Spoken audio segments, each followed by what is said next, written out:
Hello भाई, English by distinct Rudra Sharma, आपका स्वागत है। हम लोग कर रहे थे कॉमन एरर सीरीज, जो इम्पोर्टेंट है आपका किसके लिए। ये इम्पोर्टेंट है आपका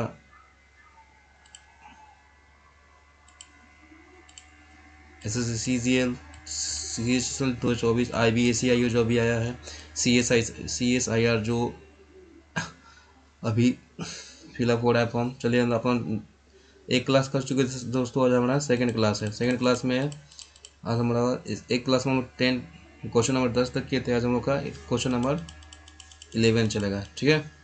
चलिए पहला क्वेश्चन क्या कर रहा है। The government is persisting in its ambitious public work programme, ठीक है।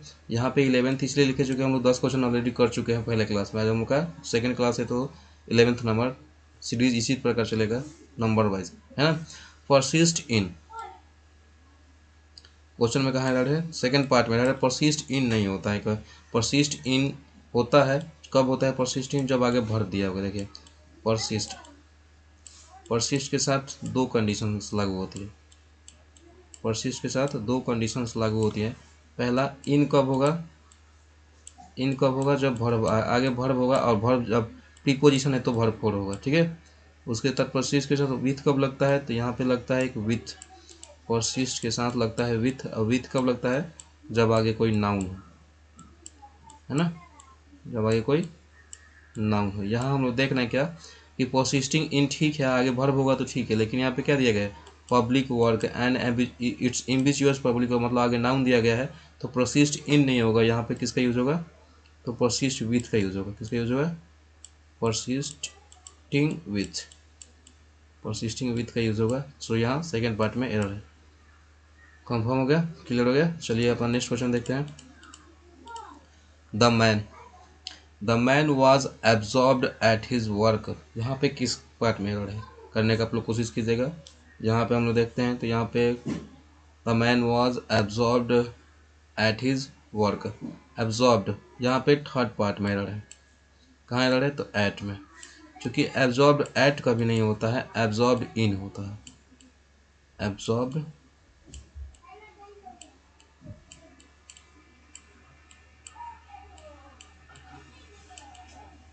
एब्जॉर्ब्ड इन होता है, ये होता है फिक्स पोजीशन। एब्जॉर्ब्ड इन होता है किसी काम में लीन होना, व्यस्त होना, बहुत ही ज़्यादा बिजी होना, या आगे पीछे कुछ और मतलब नहीं देखना। तो एब्जॉर्ब्ड इन यहाँ पे होगा, एब्जॉर्ब्ड एट नहीं होगा। यहाँ पे एट में लड़, यहाँ पे क्या हो जाएगा, एब्जॉर्ब्ड इन। चलिए नेक्स्ट क्वेश्चन अपना देखते हैं। नेक्स्ट क्वेश्चन क्या कर रहा है। Simon insisted to go to temple, ठीक। Simon insisted to go to temple. अब यहाँ पे भी सेकेंड पार्ट में एरर है। चूँकि यहाँ सेकेंड पार्ट में क्या एरर है, तो सेकेंड पार्ट में एरर है कि टू गो यहाँ पे नहीं हो सकता है। इंसिस्ट के साथ भी दो कंडीशंस लागू होती है। यहाँ पे इंसिस्ट इंसिस्ट मतलब होता है किसी बात पे टिके रहना। इंसिस्ट के साथ भी दो कंडीशन लागू होते हैं। एक होता है ऑन कब होता है, जब आगे भर्ब दिया गया हो, और भर्ब कौन सा, तो भर्ब फोर, क्योंकि प्रीपोजिशन है तो भर्ब फोर आएगा ही। उसके बाद एक होता है डेट क्लाउज, अगर आगे भर्ब नहीं दिया गया है तो आगे अगर आगे क्लाउज आएगा तो डेट क्लाउज आ सकता है, और कोई क्लाउज नहीं आ सकता है। व्हेन बिफोर का यूज़ हम इंसिस्ट के साथ हम नहीं कर सकते हैं, ठीक है। कौन सा क्लाउज आएगा, डेट क्लाउज। तो आगे यहाँ पे भर दिया गया तो यहाँ पे टू गो नहीं होगा, यहाँ पे क्या होगा, on going. On going, Simon insisted on going होगा, चूँकि आगे कोई क्लाउज नहीं, भर में तो ऑन गोइंग होगा। अगर कोई क्लाउज होता तो वो वेन बिफोर ये सब नहीं होता, हमेशा डैट क्लाउज यूज़ किया जाता है इंसिस्ट के साथ, ठीक। चलिए ये क्वेश्चन भी क्लियर हुआ। नेक्स्ट क्वेश्चन अपना देखते हैं। नेक्स्ट क्वेश्चन क्या है। It is no use to cry like a baby, it is no use to cry like a baby. चल अच्छा, it is no use, it is no use, it is, यहाँ लिखा है it is no use, it is no use oblique, it is no good, ठीक है। It is no use और no it is no good के साथ हम हमेशा जेरंट का यूज़ करते हैं। जेरंट मतलब V4 का यूज़ हम करते हैं हमेशा। इट इज़ नो यूज़ और इट इज़ नो गुड के साथ। यहाँ पे इट इज़ नो यूज़ लिखा है, मतलब ऐसा करने का कोई फ़ायदा नहीं है, इसका मीनिंग ये जाता है ना। It is no use to cry नहीं होगा, यहाँ पे क्या हो जाएगा, it is no use to, it is no use to cry नहीं होगा, यहाँ पे होगा it is no use crying. To cry नहीं होगा, यहाँ पे it is no use crying होगा, चूँकि इट इज़ नो यूज़ और नो गुड, इट इज़ नो यूज़ और नो गुड के साथ हम हमेशा, इट इज़ नो यूज़ और नो गुड साथ हम हमेशा जेरंट का यूज़ करते हैं। मैं इसे अच्छे से लिख दे रहा हूँ। It is no use, it is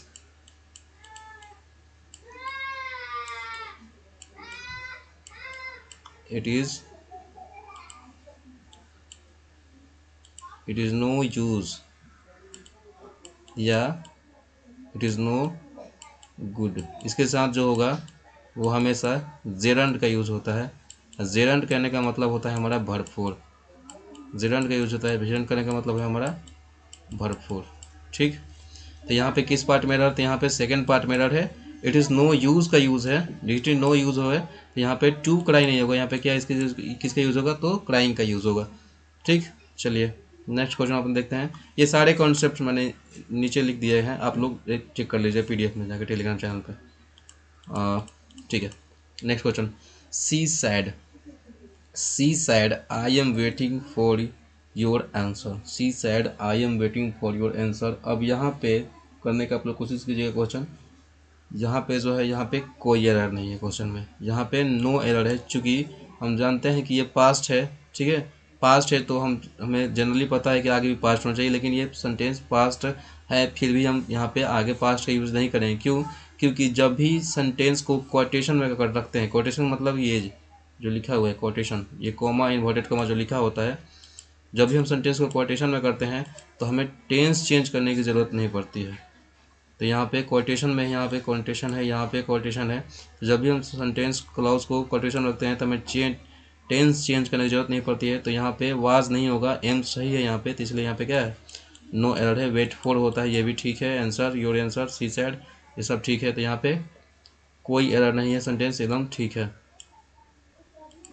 यहाँ पे कोई एरर नहीं है, सेंटेंस एकदम ठीक है, नो एरर है। यहाँ पे कोटेशन, यहाँ पे आई वाज नहीं कर सकते हैं, क्योंकि कोटेशन में कभी भी टेंस चेंज नहीं होता है। कोटेशन फिर से बता रहा हूँ, कोटेशन क्या होता है, ये जो लिखा होता है ना, ये कॉमा इन्वर्टेड कॉमा, ये जो होता है, तो कोटेशन में कभी भी टेंस चेंज हम नहीं करते हैं, भले ही पहले वाला सेंटेंस किसी भी टेंस में हो।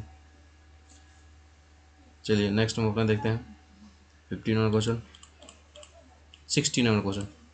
हाँ, it was me who did not cheat you, it was me who did not cheat you. यहाँ पे हु डिड प्लस V1 आता है, ठीक है, यहाँ तक ठीक है, ये भी ठीक है, ये सब ठीक है। यहाँ एरर है फर्स्ट पार्ट में, फर्स्ट पार्ट में क्या एरर है, तो यहाँ पे मी नहीं आई होगा, मी नहीं आई होगा। क्यों आई होगा? चूँकि यहाँ पे वाज क्या है, टू बी वर्ब है। टू बी वर्ब क्या होता है,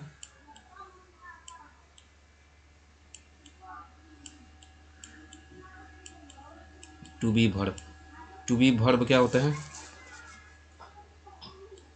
तो is, are,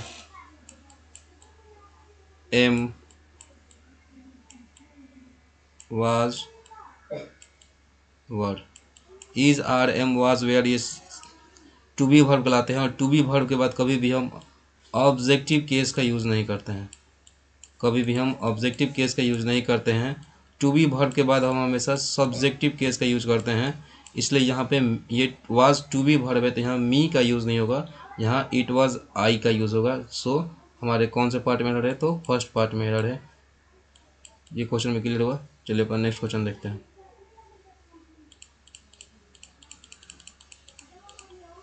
Rohan bought the same bag that me, Rohan bought the same bag that me. ठीक है, यहाँ पे कौन से पार्ट में एरर है, तो यहाँ पे हमारा Rohan bought the same bag that me, यहाँ पे थर्ड पार्ट में एरर है, चूँकि द सेम, यहाँ पे दैट नहीं होगा, यहाँ पे एज का यूज़ होगा। क्यों यूज़ होगा? क्योंकि द सेम के साथ दो conditions, the same, the same. अगर आगे क्लाउज है, अगर आगे क्लाउज है तो डैट प्लस क्लाउज होगा, डैट क्लाउज होगा। अगर आगे क्लाउज है तो, यहाँ आगे कोई क्लाउज नहीं है, और अगर कोई क्लाउज नहीं है तो एज का यूज़ होता है, द सेम एज। ठीक है, द सेम एज। यहाँ आगे कोई द सेम के बाद बैक डैट मी लिखा है, यहाँ पे कोई क्लाउज नहीं है। क्लाउज मतलब होता है सब्जेक्ट प्लस वर्ब, तो सब्जेक्ट प्लस वर्ब यहाँ पे मेंशन नहीं है, सब्जेक्ट वर्ब नहीं है मतलब क्लाउज नहीं है, तो यहाँ पे डैट का यूज़ नहीं होगा, यहाँ पे एज का यूज़ होगा। चूँकि आगे कोई क्लाउज नहीं है, द सेम है, तो द सेम के साथ हम एज मी लिखेंगे यहाँ पे। द सेम एज होता है, ठीक। आगे कोई क्लाउज नहीं है तो, और क्लाउज होता तो डैट का यूज़ हम जरूर करते हैं, लेकिन क्लाउज नहीं है तो यहाँ पे डैट का यूज़ नहीं होगा, यहाँ पे एज का यूज़ होगा। सो यहाँ थर्ड पार्ट में एरर है, ठीक। चलिए अपना नेक्स्ट क्वेश्चन देखते हैं, अपना 18 number question.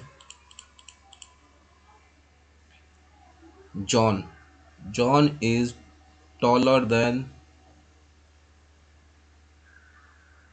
Of the to boys, John is taller than of the to boys. यहाँ पे कौन से पार्ट में एरर है? तो यहाँ पे हमारे फर्स्ट पार्ट में एरर है। फर्स्ट पार्ट में क्या एरर है? तो चूंकि यहाँ टॉलर के पहले आना चाहिए द, क्या आना चाहिए? टॉलर के पहले आना चाहिए आर्टिकल द। क्यों? चूंकि कॉन्सेप्ट क्या कहते हैं? कॉन्सेप्ट कहता है द प्लस सी डी, मतलब comparative degree, plus of, plus the, plus two, plus noun. The plus C D plus of plus the plus noun plus two plus noun, है ना। तो द प्लस सी डी होना चाहिए। Of the two यहाँ mention है, of the two plus noun यहाँ mention है, मतलब इतना मेंशन है। Of the two plus noun इतना मेंशन है। सी डी भी हमारा मेंशन है। तो यहाँ पे सी डी आर्टिकल क्या मिसिंग है? तो आर्टिकल द मिसिंग है, चूँकि आज से कंपैरेटिव डिग्री से पहले यहाँ आर्टिकल का यूज़ किया जाएगा, है ना। तो यहाँ पे फर्स्ट पार्ट में रहे 18 के पहले हम किसका यूज़ करेंगे? 18 पार्ट में टॉलर के पहले हम आर्टिकल द का यूज करेंगे। चलिए नेक्स्ट पार्ट क्वेश्चन अपन देखते हैं। I spend my holiday in a country. Oh, यहाँ पे तो हम मार्क ही नहीं किए हैं, एरर। ओह, चलिए बताइए आप लोग कौन से पार्ट में एरर है। यहाँ पे जो पार्ट में एरर है, यहाँ पे spend my holiday in a country नहीं होता है, इन अ कंट्री नहीं होता, क्योंकि कंट्री में सब रहते हैं। या तो हम आइदर, या तो हम यहाँ किसी देश का नाम यूज़ कर सकते हैं, I spend my holiday in India, Pakistan, New Zealand, Thailand, जो भी यूज़ कर लें। या तो हम किसी कंट्री का नाम यूज करते हैं, या फिर हम लिखते हैं in the country, in the country.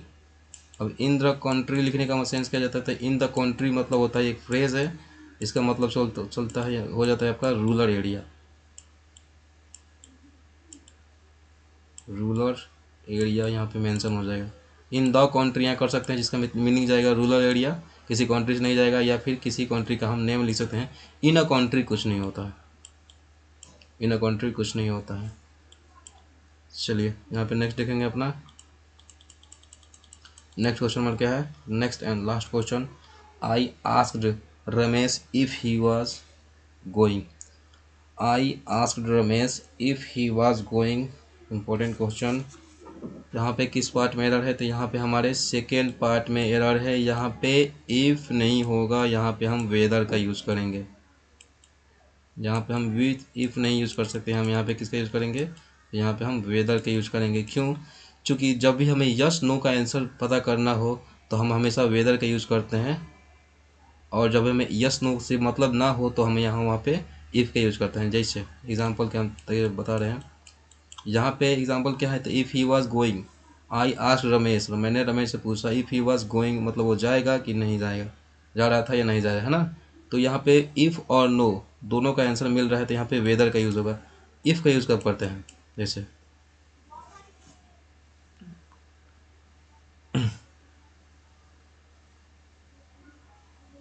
If का यूज़ होगा